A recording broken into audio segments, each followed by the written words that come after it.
Hello friends, ஒரு சூப்பரான chicken சுக்கா பார்க்க போகிறோம். இதுக்கு ஒரு இரும்பு கடாய் எடுத்துகிட்டு அந்த கடாயில் ஆயில் ஊற்றுங்க. ஆயில் ஊற்றி சோம்பு போடுங்க. சோம்பு போட்டதுக்கப்புறம் பெரிய வெங்காயம் கட் பண்ணி போடணும்.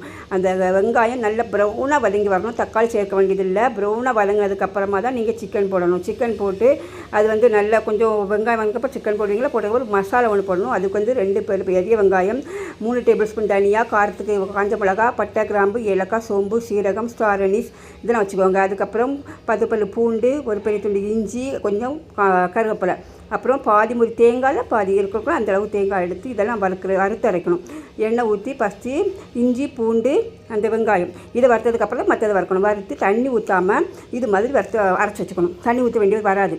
அதுக்கப்புறம் நீங்கள் சிக்கனில் மஞ்சள் பொடி, உப்பும் போட்டு வேக விட்டதுக்கப்புறமா அந்த மசாலையை போட்டு கிண்டுனா அது நல்லா சுருண்டு வந்துடும். உங்களுக்கு வந்துடும். மூடி வச்சு கிண்டுங்க. இருக்கலாம் சுவையான ஒரு சிக்கன் சுக்கா தயாராக. ஃப்ரெண்ட்ஸ், நம்ம சேனலை சப்ஸ்கிரைப் பண்ணுங்கள். இதே மாதிரி செய்து சாப்பிடுங்க, என்ஜாய் பண்ணுங்கள்.